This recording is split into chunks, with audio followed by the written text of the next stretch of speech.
Hello, I am once again floppiest of the loppiest or loppiest of the floppiest, whichever one you prefer. I care not, for I am both. And now we're continuing with what is this, part 4 of the life and suffering of Sir Telemachus Brante. Let us continue. Year 1125. My childhood has ended. The marks left on you by the sacrament takes a long time to heal. Mother says it is a reminder of your lot. Suffering and sufferance, pain and patience. Gloria shows you the mark of the lash on her shoulder one day. It will never disappear. You are a commoner now. This is the lot you were born into. But Father keeps telling you to study hard, so you may yet earn a different lot and become a noble of the mantle. You recall the past with warm sadness, when Stephen still lived with you, or he wrote to you for a time shortly after he left. Now he thinks it is beneath him to write to the commoners in his family. Mother didn't lock herself in the bedroom as often back then. This changed shortly before Nathan was born. Most importantly, you missed the time before the terrifying figure of your grandfather was constantly looming over you. You learned the true power of the lot only after the head of the family arrived. In grandfather's eyes, no commoner deserves to be treated with kindness. Is this just him, or is it the way of the entire world? The very thought makes you queasy. You are older now, and what's more, you are an elder brother now. You learned how to care about someone else, how to teach and protect. Soon, you are a small boy no longer. As the days pass, play gradually gives way to laborious study. Is it laborious or is it laborious? I'm pretty sure it's laborious. Or laborious. Laborious. I think it's laborious. Whichever. Now your choice will decide your place in the bizarre and ruthless world of adulthood. Your childhood years are over. Hey! By nobleman's sacrament.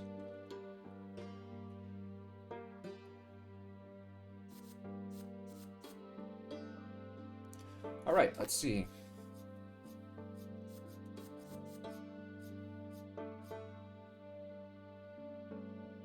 I didn't get the fencing lesson.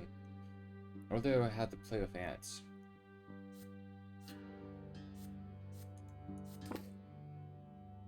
I'm the lowborn. I'm growing up. I've had 1 death. I am 5 perception. I have 3 determination. I have 5 willpower. I need to get that up. Since, I need to be prepared for anything.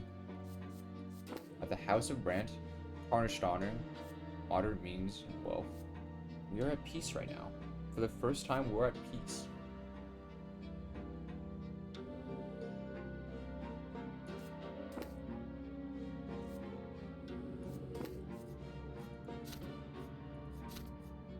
Yep. Now, it's time to become an adolescent. Oh, how the years have gone past.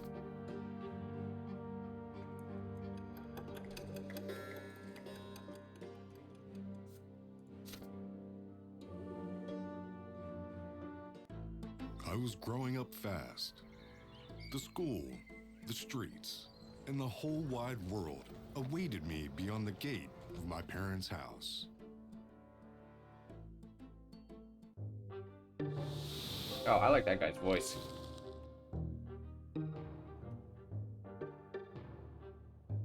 Okay, chapter 2, Adolescence.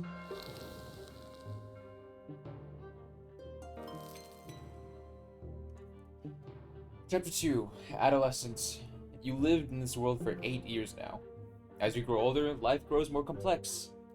The world of your childhood was limited to your house and family. But now, that realm is expanding. It also includes your neighborhood, the nearby houses, the streets of the ancient city of Anzinit. The question now looms over you, growing more pressing with each passing year. What will your place be in this vast outside world? I think that's like the question that everyone experiences. What will I do? What will I be? Where will I go? What is my purpose in life? Few people in the blessed Arcanian Empire trouble themselves with this question. It is not within a man or woman's power to choose. Their destiny is predetermined by their birth and those who bore them. And yet, your peculiar birth has granted you a choice. Your father is a man of nobility, a worthy of example in matters of duty and honor. Your mother's a commoner of lowly estate, humility and patience made flesh. Your skies ablaze day and night with the light of the shining pillar, the beacon of the clergy. Your back bears the mark of the lash. Will you accept the drudgery and suffering that is the lot of the lowborn for your entire life? Or you follow in the footsteps of your father and your father's father and fight for the right to serve the empire as a noble of the mantle? Perhaps, will you follow the twin gods' word and offer spiritual guidance to others? Who knows? The answer lies out there in this vast, terrifying world. What awaits you beyond the walls of your home?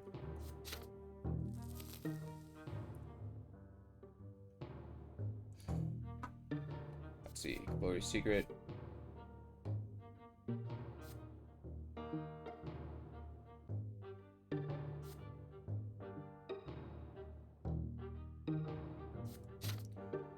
I meet a girl. I have an epiphany. Sophia is saved.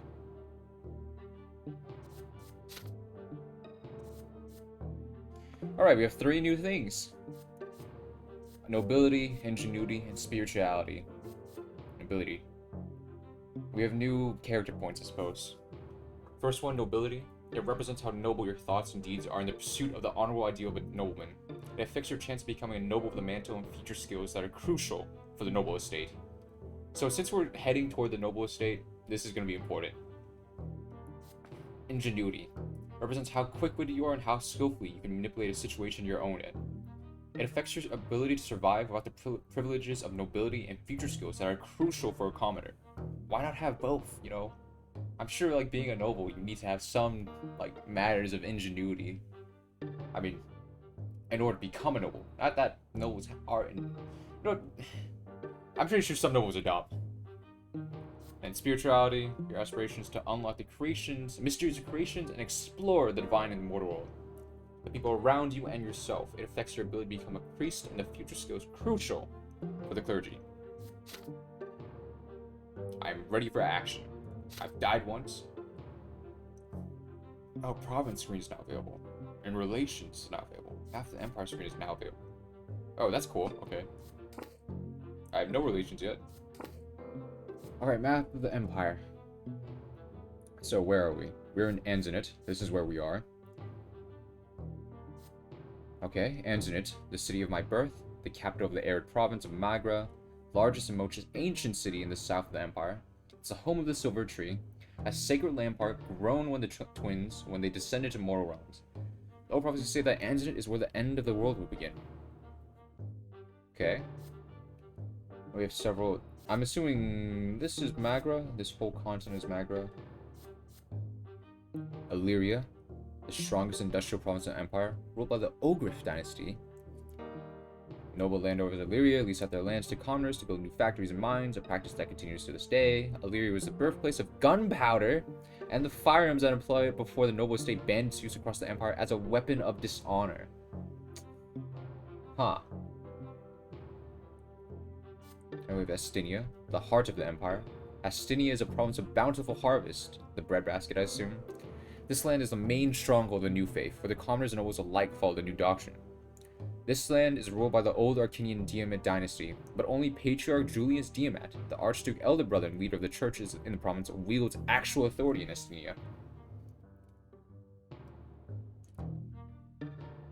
And then we have Monia, the bastion of Arcanian aristocracy, protected from the rest of the empire by sea and a mountain ridge.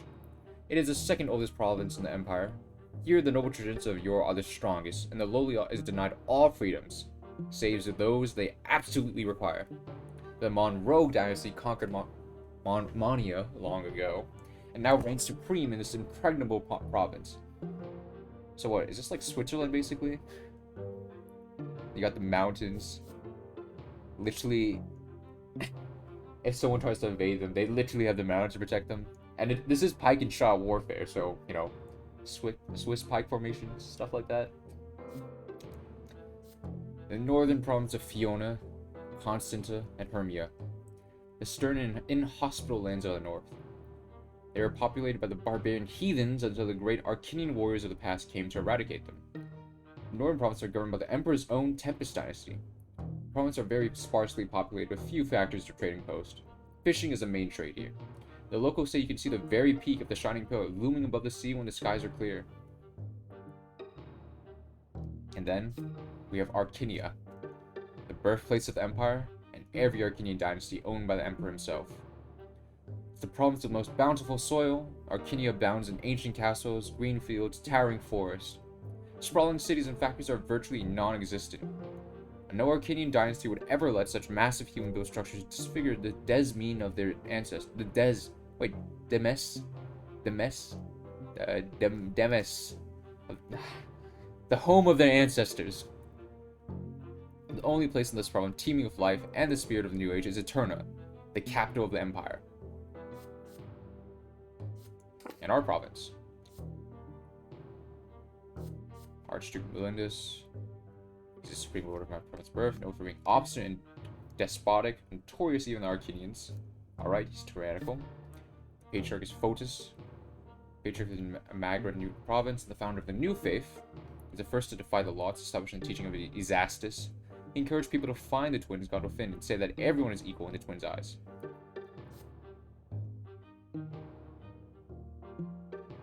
Okay, so right now we're overseer in power, but it can change to either nobility isn't going to be in power, or commoners are going to be in power. The church right now is the Old Faith. Right now, it's, I don't know, security's okay. It was order.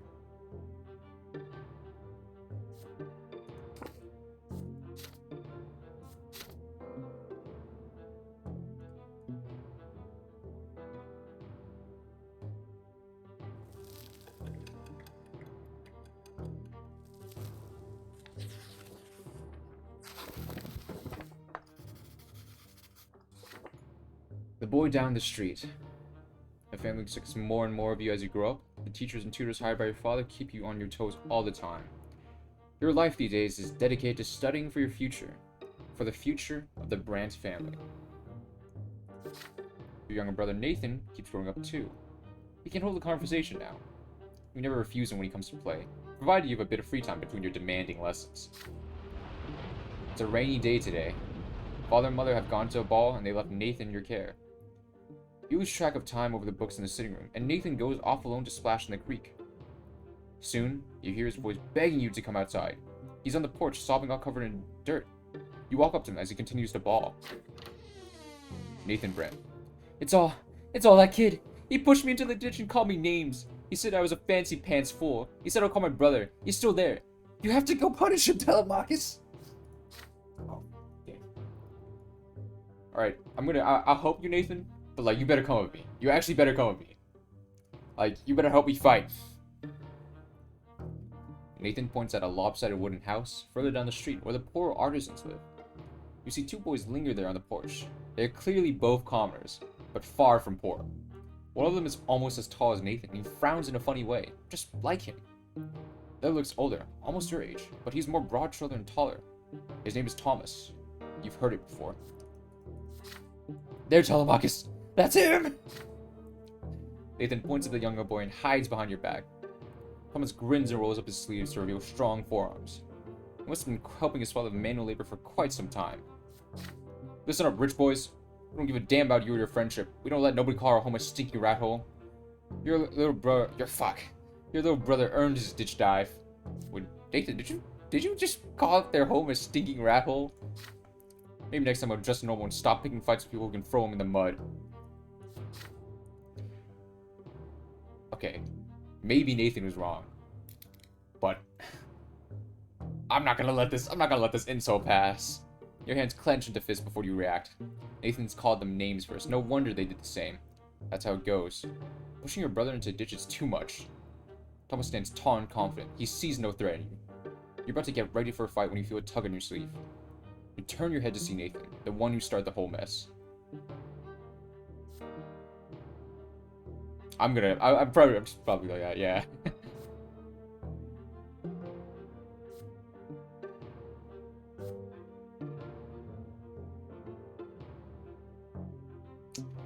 Fine. Listen to my brother first. What do you have to say first, before I start swinging fists?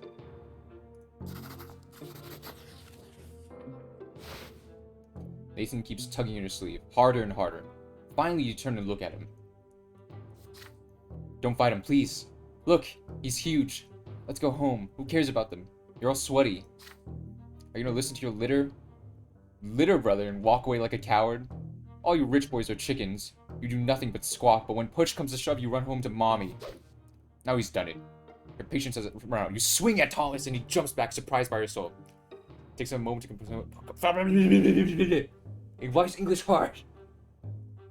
It takes him a moment to compose himself, but now he is ready. His fists cover his face and he attacks you with a quick jab. Now it's your turn to take a step backward. You start trading blows, huffing and puffing with rage. The younger brothers gawk in awe at sight. Thomas does not resort to fancy moves, dirty tricks, or stupid taunts. He displays nothing but skill earned in many a street fight, and his heavy fists aim for your head. You keep dodging him again and again, trying to reach him. He takes a couple of glancing blows, but easily shakes him off. What a bruiser. You start swinging your fist with greater and greater fury. Your heart is pounding like a hammer. You see nothing but the foe in front of you. How much longer will this take? You're worn out. Your breath goes ragged. Your muscles grow heavy. But there's no way you can give up now. Nathan is watching you. Desperate at all options, you swing and punch Thomas square in the nose, then immediately let his fist smack you in the temple. The blow rings through your head like a bell and blinds you for a moment. Though it swims before your eyes, you clutch at your head to get your bearings. Thomas is standing in front of you, blood dripping from his nose. You no longer want to fight it out, and it seems your opponent would rather end it too.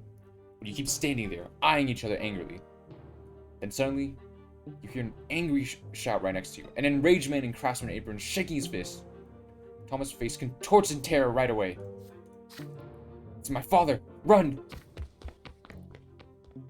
The punishment for fighting is flogging. The mere prospect of that makes you run like the wind. Thomas sprints in front of you. You dash across the rotting wooden planks of the back alley, up and over a lopsided fence, across a giant puddle on one lead, and then forward in the tall grass. You hide there, and stay quiet. You hear no sounds of pursuit. You exchange glances with Thomas and start laughing. His laughter is loud and infectious, but soon he cuts it short and grows sadder. I'm gonna get flogged anyway. My dad's always quick to give me a beating, and he'll start nagging me about the lots and the prayers for days like he always does. Why do I always get myself mixed up in this stuff? Fighting is the only way to prove you're worth anything, right? They didn't see you fighting, you tell him. So all you have to do now is convince them you weren't. Nosebleeds happen, right? Mother gets nosebleeds all the time. Well, we could try it. Let's hope our little brothers didn't tell on us. I'll talk to mine. There's a scratch on your head. Don't let them see it. Good thing I didn't hit you on the face. There. Good as new. You assure him that Nathan will never tell. In return, you make sure he behaves himself so he can get tossed into a ditch again. With that, you shake hands with Thomas. His handshake is as strong as you would expect based on his fists. You make your way out of the tall grass. You need to leave before Thomas's father goes to your family and complains about you breaking your lot. You come to a realization on the way. You have no idea the place where you were hiding even existed. And it wasn't too far from home. Thomas smiles in excitement when he hears this. Oh, I know lots of places like that. I'll tell you what. If we get out of this mess today, I'll show you a way to the old fortress wall. It's a perfect place to build your own fort. I dragged a bunch of wooden planks there. Too bad it's no fun to build all alone. My brother never helps. Just gets in the way. You emerge from the muddy black alleys, united by a secret only the two of you know. It seems you made a friend today. Thomas Guerrero, for relations +1.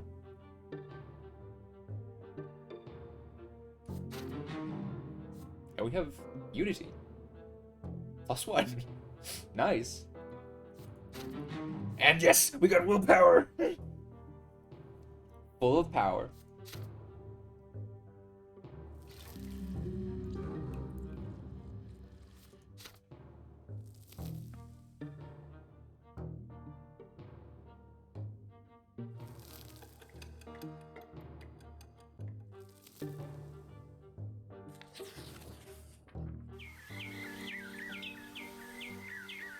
Riders on the road. It is blistering hot today, even for the sun-parched land of Magra. As soon as you are done with your studies, you dash outdoors and out of the stuffy room. You and Thomas roll up your shirt sleeves, but it barely helps. You would gladly go shirtless had you only been in the company of other boys. There are 3 girls in the yard today. They are doing the laundry in a big wash tub, whispering and giggling. If you could, you'd gladly keep watching one of them at work. She has big eyes of deep blue. Her dark hair is braided, and her plain gray dress is mended and patched all over. Her name is Sophia. She throws her head back a little when she laughs. The rays of the sun are reflected in your eyes. You, Thomas, and other boys keep telling silly stories. Anything to make her laugh. You sure love telling tall tales, Telemachus. Oh, I remember this one time. But then, Sophia hears a voice calling her home. She nods at you and runs across the street smiling.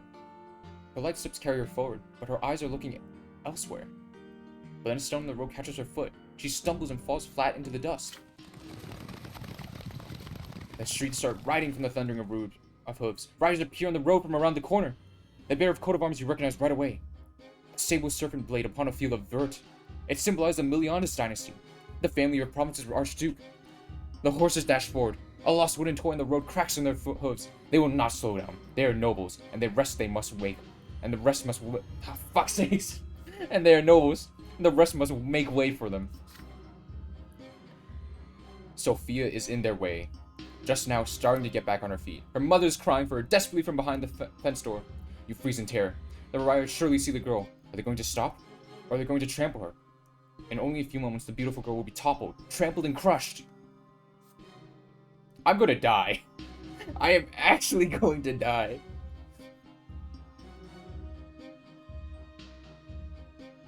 Fuck it.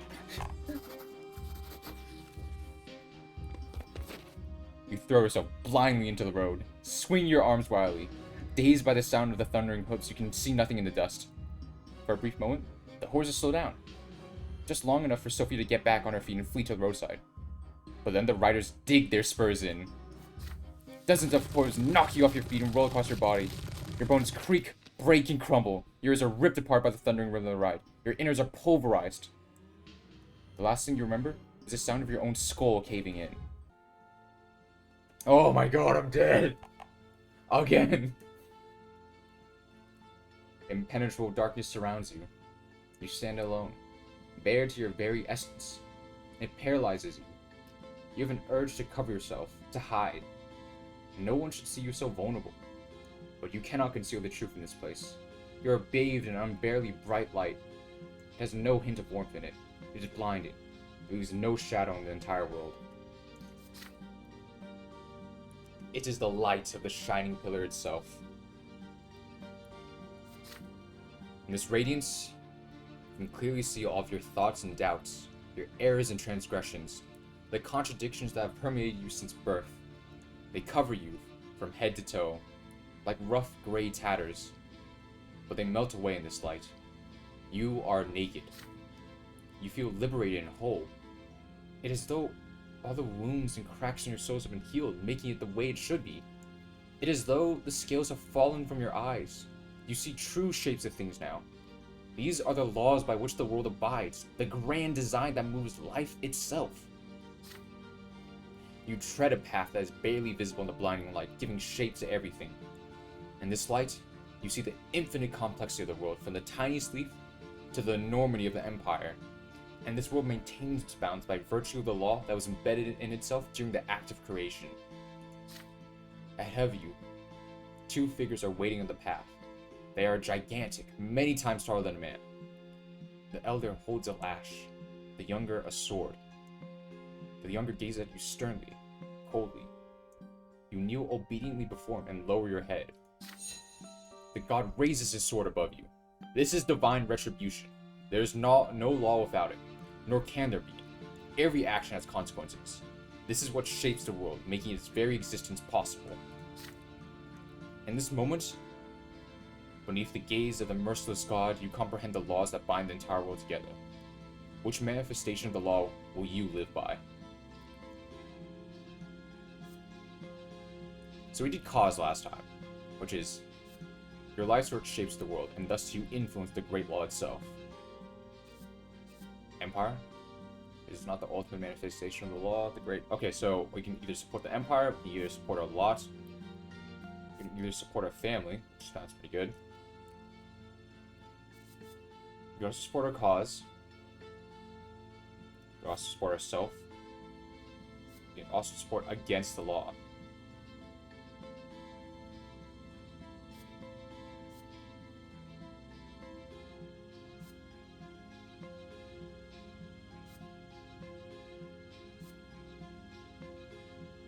I say cause. I say cause. The blade flashes. The youngest sword slashes through the air above your head. You do not yet deserve your final punishment. The law demands that you continue your life. Your form has not been completely destroyed, nor has that of the world. The youngest extends his gigantic hand and shows you the way. You must proceed. The path leads you to the top of the crown of the silver tree, spread wide in the white gleam. The branches are closed now. It is time to descend. You are drawn downward, into darkness. The shadows have disappeared and the blinding glow creep around you and envelop. This is to be expected, but the purity and clarity of spirit are still within you. Something is forcing your throat open. Air! It scratches you on the inside. Your soul is filled with struggle again with the contradictions for which a fabrication of this world and you yourself are woven. The divine light that gave you clarity is fading away with each passing moment. You have to open your eyes. Above you is the dark ceiling of the crypt. You are reborn.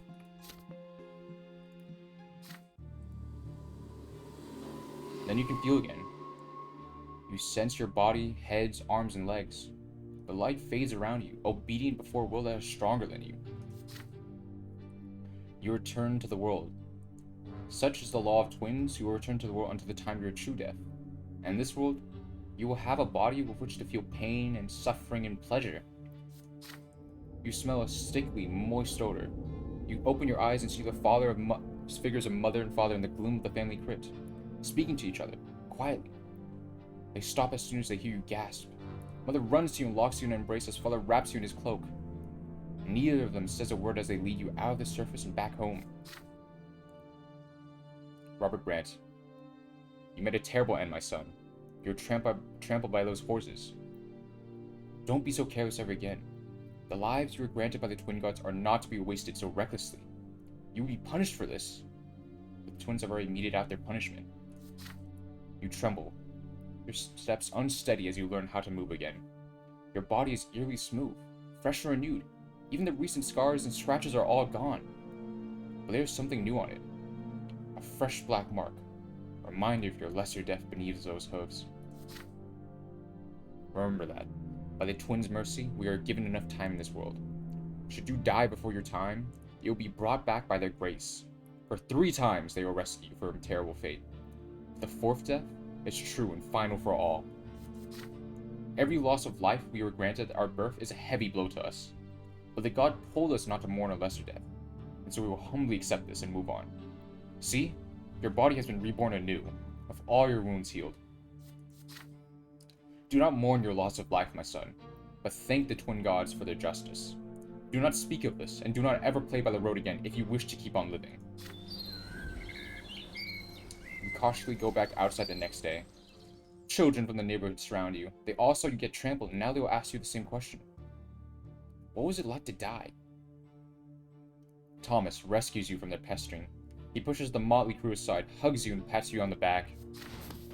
Look at you, buddy. You gave an entire life to keep a girl safe. Then you see Sophia. She's standing nearby, shyly working up the courage to walk over to you. Soon, she finally approaches you and begins speaking rapidly. Telemachus, why did you throw yourself in front of those horses? My life isn't worth any more than yours. So why did you think that? You weren't supposed to die there. It was all those riders' faults. They deserve to die. Not you. Her voice rises to a shriek. She suddenly stops and runs back home. You stay where you are, watching her run, the golden rays of the sun dancing in her braided hair. Well, my willpower is down, but I did get nobility +1 and Julian +1, spirituality +1. but I did die twice. I have 2 more deaths before I truly die. Well, 1 more death. Then a death after that where I truly die.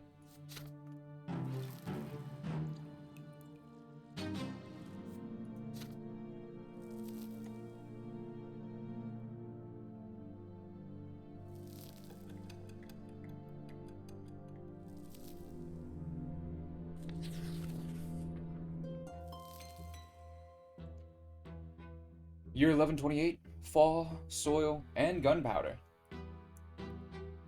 Sophia disappeared after the terrible incident with the horses. Friends gossip that her parents sent her off to serve a rich noble dynasty. You haven't seen each other since that day, but you still remember Sophia's eyes, the sunlight shining in them.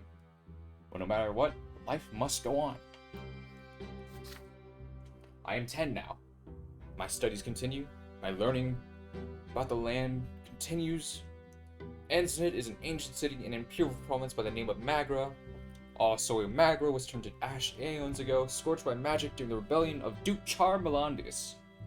The magical arts are all but gone now, but the scorched earth has remained barren and infertile ever since.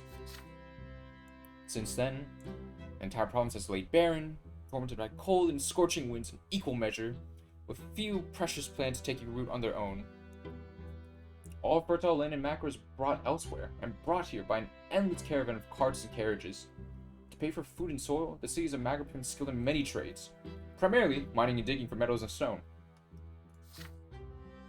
Last fall, there was an explosion just outside the city, followed by clouds of thick smoke. The first such incident frightened the cities, but then explosion and smoke became an everyday occurrence. Soon, everybody grew used to it. Father explains that the miners are now using an invention called gunpowder. It makes it easier for them to reach the precious stones and metals buried deep within the earth. Then one day, a thunderous explosion rocks the city, and black, billowing smoke covers the houses. People are stuck in their homes, all windows tightly shut. The air is impossible to breathe. Nathan coughs all the time. Gloria and you cough only when nobody's watching. If Mother hears it, she'll make you inhale those hot herbal vapors, just like Nathan. It takes 2 days for the black smoke to disperse. People pour out on the street to meet their friends. Thomas is eager to share everything he knows about the incident with you. They took a lot of burnt up people to the city temple. Mom told me. She was helping the healers. There are many rumors. Some claim it was a work of a beast stirred from its slumber, while others say it was a surviving witches that continued threatening the order and the empire with their cursed powers. But as for you, you patiently wait for Father to come back home, and then you ask him about it. Father spends day and night working at the prefecture, while Mother spends all her time in prayer. It takes a full week for Father to finally come home. He's almost completely spent.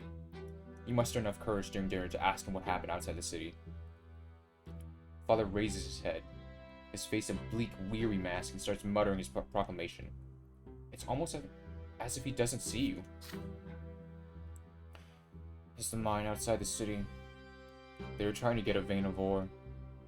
There was an explosion. The mine caved in, and the black smoke started flowing. Many workers died there. It was all because Count El Velasco, who owns the mines, wanted them to start mining that vein before they were ready. Some of the workers weren't even reborn. Perhaps the twins thought their final time had come. The prefecture had been inundated with complaints from families that had lost their breadwinners, asking the judges for help. Many people also lost their cattle to the black smoke. Count El Velasco blames gunpowder for the disaster. The prefecture and the newspapers just repeat whatever he says. But it's plain old greed and tyranny of noblemen that are to blame. Why is the welfare of our province always paid for with commoners' lives? Then without warning, he grows silent again. Keep thinking about it for days. Can a human life really end so easily?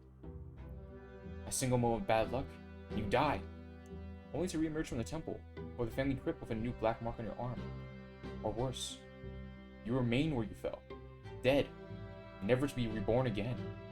Ever. Oh no.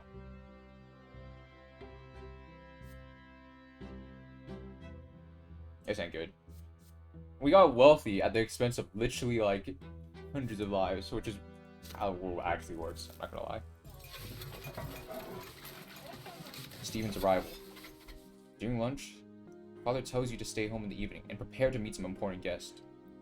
Your elder brother Stephen will return home by dinner tonight, and joining him will be your grandfather, Gregor Brante, as well as a noble friend of the family.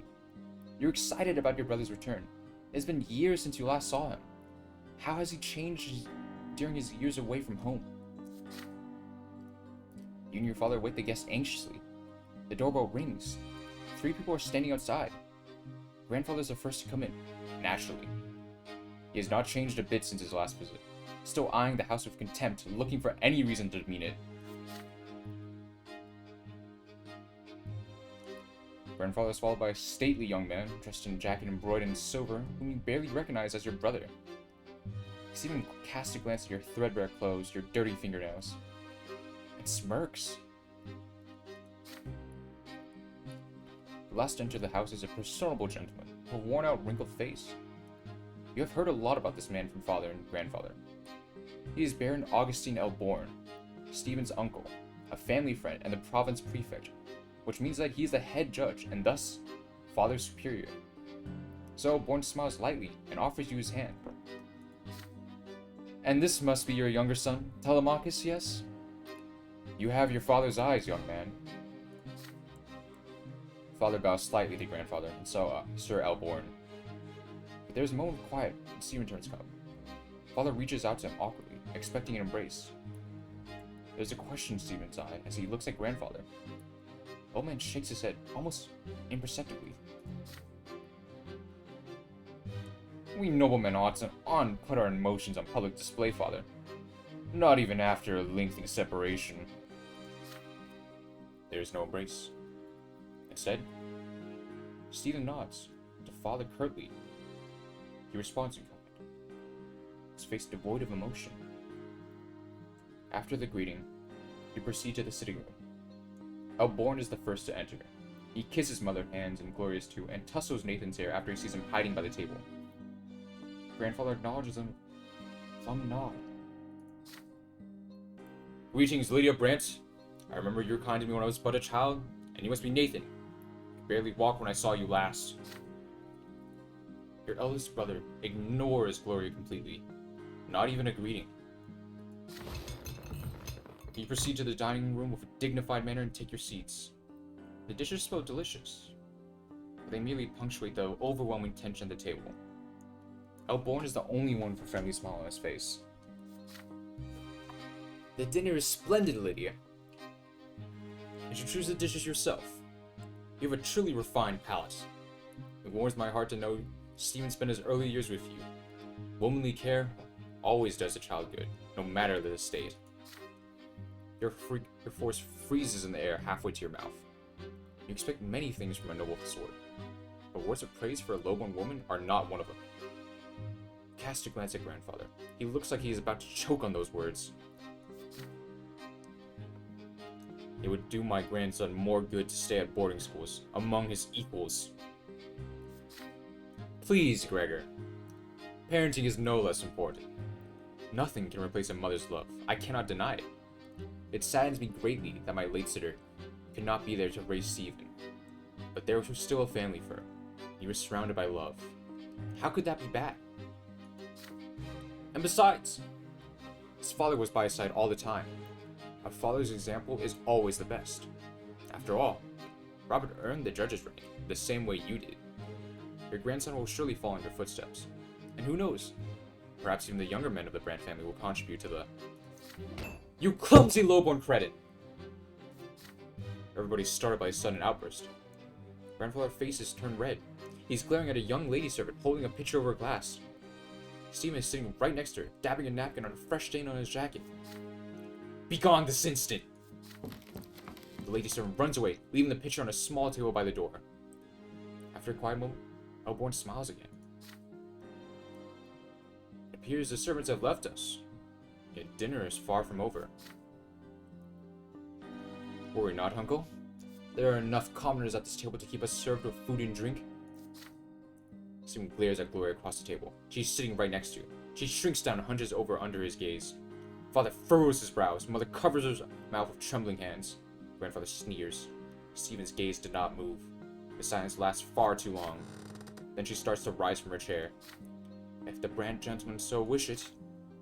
Your hands clench into fists on the table. How can he bring himself to mutilate his own family, his own mother and sister like this? It's all grandfather's doing. Stephen cannot even bring himself to embrace father without his permission. Yet they are noblemen. They have the right to act this way? If there is any way this dinner can become even more unbearable, you do not want to see it.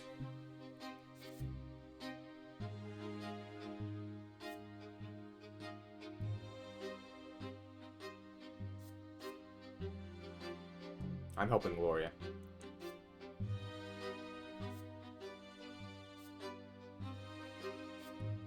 Make small talk over dinner? And I get nobility for that? That is not nobility. I want to insult my brother. But no. I'll help Gloria. This is the more noble path. Helping Gloria when she's down. Stephen's arrival. You deliberate for a moment, then take the napkin off your lap and rise to join Gloria. A moment later, you hear the sound of another chair moving. Your mother joins you. The three of you now refill glasses, serve food, and clear away dirty dishes. Sir Elbone tries to make small talk with father, but in vain, so he focuses his attention on grandfather and Stephen. Grandfather is pleased to inform him of Stephen's achievements at the boarding school, especially his exemplary sword fighting skills. Your shoulders and back are aching, but you being a manser inside your own house hurts you even more. When the guests finally leave, Mother and Gloria embrace you with relief. You did not neglect your relatives and shed the humiliation. The composure that you've shown gave you new strength.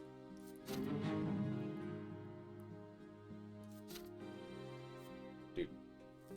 Family before honor.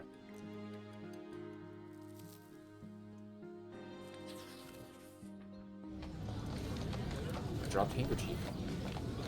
Hot, dry wind sweeps the city from the barren lands around it. The nobles, residents of Anzan, prefer to remain in their chambers, while the commoners huddle in tents or in shade of the silver tree. You are on an errand right now. Your father wrote a letter to a noble acquaintance, and you are to deliver it. Thomas, the boy down the street, is tagging along. The two of you are inseparable now. The errand is an easy one, so you decide to take this opportunity to loiter around the part of Anzan where the nobles live. So here you are, in the middle of the city.